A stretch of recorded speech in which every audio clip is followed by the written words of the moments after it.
Hey y'all, how are you today? Welcome back. Jackson M. Haskell here. This will be part one of two, which is cool. We have Jade here. Hi. How are you today? I'm good. I'm doing well. Yeah, thank you for being part. This actually kind of works out well with African American History Month too, which this video will be coming out Saturday. Part two, I think, is coming out Sunday. Okay. And they will be on Instagram too. Perfect. Which is cool. So what year are you, Jade? I am in my 4th year here at Gordon College. That's awesome. Yay. Are you? Where are you from exactly? If you don't mind me asking.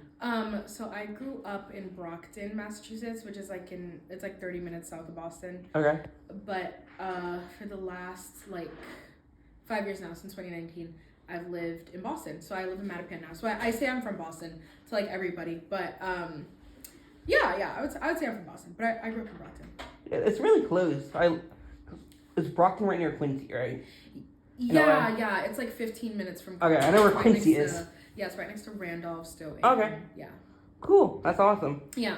It's not that far at all, really. Not really. It's an hour from here. Yeah. It's kind of halfway. Boston's in a way halfway. In a way. It very much or is. close. Yeah. Too. Mm-hmm. What is your major here? My major is music performance, and my instrument is voice. I'm a mezzo soprano. You have a great voice. I think a lot of people would agree on that. Thank you, Jackson. Thank you. And you did really well in chapel last week. Thank you. That was a really good chapel. It was one of my favorite chapels. It was really good. Yeah, I think that was awesome. What organization? Sorry. No worries. Why did you choose your major as it is? So I always knew that I wanted to be in music. I was one of those kids who was in 18 million extracurriculars growing up. I had I was in dance, I did theater, I did all everything you could think of. And in high school I was I kind of had to start making the choice because I was thinking of college. So I was okay, do I want to go into theater or do I want to go into music? I knew I wanted to be in performance, but I was okay, I literally can't imagine myself not being a musician. And it came a lot easier to me. So I was let me be serious about music. I actually, for a long time, because I grew up playing the violin as well, briefly considered going to school for the violin. But once I got to high school, I realized that would be a lot of dedication that I could not commit to. But I could see myself committing to music as a vocalist. So I decided then that I wanted to go into music. And then senior year, I was introduced to classical singing. I started taking classical voice lessons, and that's when I got introduced to opera. And that's when I started applying to conservatories and stuff and learning more about opera. And that's when I realized that that's what I really wanted to do. So I started committing to myself to that really hard. And by the time I got here, I knew that's what I wanted to go into. So sweet. What do you want to do after? Because this is your last semester here. What do you want to do after? Are you going to go to conservatory? Yes, I want to go to grad school. I actually have my grad school auditions in 2 weeks. Good luck. Yeah, thank you. Yeah, I want to go to grad school. I have a couple of options.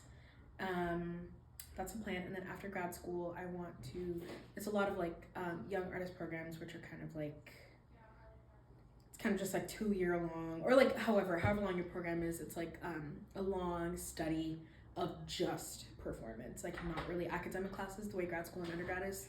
And then after that, I want to start building my own voice studio. I want to teach, obviously, to make money, and then start auditioning and applying to companies. Sweet. Yeah. What is your favorite food, do you think? My favorite food? Yeah, or drink. Ooh. There's so many good options. There's so many good options. My mom...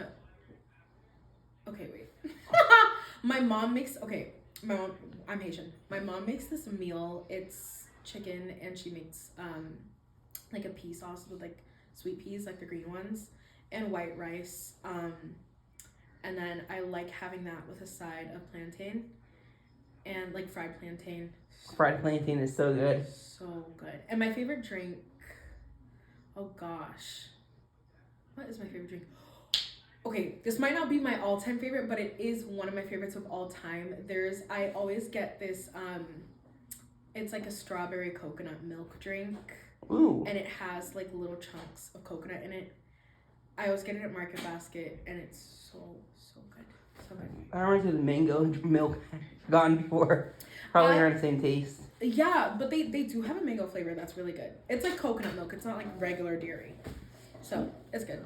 Why did you choose Gordon as your top option?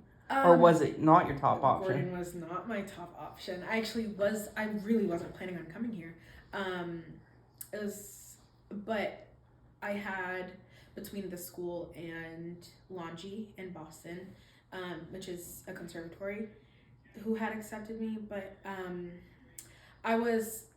it was non-residential, so I was gonna have to stay at home, and I very much wanted like the college experience. I wanted to like have roommates and like go away, and also like I felt like I needed to branch out away from my family, and yeah, also Dr. Hillman, who's no longer here, he was in the music department. He knew me. Jamie Hillman.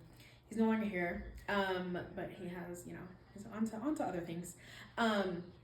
He played at my church. He like worked at my church a couple times for different services, and he convinced me to come to Gordon. He said that it would be a great program for me, and I agreed. I've had a great time here. It's awesome. Yeah. It's always nice reaching away from your family, because family can cause you stress in a lot of ways. Oh, so, yeah. Another 4 years might have been tough. Would have been really hard. Yeah. Yeah. So I'm glad I came here. Well, how many siblings do you have, if you don't mind me asking? Sure, I have 2 older siblings. I have 2 older brothers. Nice. Yeah. Do you guys get along? I would say now more than probably a couple years ago. I feel like as I was a teenager, it was kind of hard. But now we definitely get along. We do. Nice. Yeah. So I'm gonna ask you some questions about your Gordon. Okay. Are you still part of Afro Homeway? I am. How many years have you been on that? I have been on Afro Homeway for 2 years now. So this is your second year? This is my second year. On the council. Okay. The first 2 years I was just like in the club as an Afro student.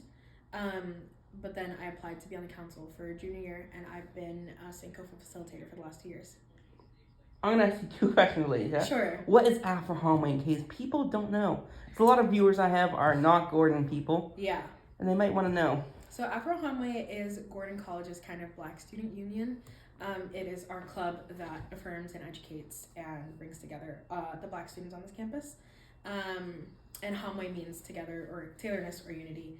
And so what we do, we put on events and such like other clubs on this campus, educational events, fun events, for the purpose of like bringing people together. And it is one of the greatest joys of my life. I love Afro Homeway so much. Everyone at Afro Homeway does such a great job. Thank you. And I'll say to viewers too, Afro Homeway events are sometimes just for Afro Homeway members. Sometimes they're open to the whole campus. Just depends on the event, really. Yeah. Which makes it different than other clubs and organizations. Yeah, per se. Definitely. MEO has more recently been having more union member only events, especially with La Raza, is more often having union member only events. But Sankofa has always been a union member only event. For Afro Homeway, because of the nature of our events, so Sankofa sessions are just kind of like a communication based event. And we talk about topics that may be really sensitive to the Black community, or topics that are just like very internal to us, rather than education against things like racism that might be open to everybody. Mm-hmm. So that's the reason why they are union members only. What is Sankofa, in case people don't know? So Sankofa means to take back or bring back, and it's a word that has a lot of significance to Black culture, and it's just generally a symbol of reclaiming what's ours and reclaiming parts of our culture, things that might have been lost to us, and really acknowledging important things that we might not take the time to sit down and acknowledge. Nice, that's awesome. Yeah. Has it, because this year's a different president of Afro Homeway. You got Makisha this year, and you had Luxon, who I'd love to interview. Yeah. I miss Luxon so much. Yeah, he was great. Yeah. How's it been different, or is it the same? Yeah. I did love Luxon a lot, but Keisha was one of my best friends. Yeah. And shout out to Keisha too. Shout out to Keisha. Keisha is one of my best friends, and she is a fantastic leader. She's a fantastic president. And I think that we are a lot more. I think it was hard coming back from COVID. Luxon had a hard year. Yeah, I think everyone did, honestly. Everyone did. It was hard adjusting our numbers for our events, our council members, like everything was just hard adjusting. And I feel like this year we're like finally rebuilding, and Keisha's been a huge like part of that. Just spearheading, like coming back from like convincing people to come to things, or like just rebuilding our image. And like, you know, a lot of underclassmen didn't really know things before COVID, what Afro Homwe did. So I do think this year, I feel like our council is a lot more passionate about things. We're a lot more hopeful about the future of Afro Homwe. I feel like we have a little bit more of like a unified vision when it comes to events, and just organization in general. Last year was really great. It was a fantastic year, but it was very much a rebuilding year, kind of during and post COVID. Thank you. This will be the last. That will be the last thing for part 1. Nice. Yeah. Yeah. Thank you.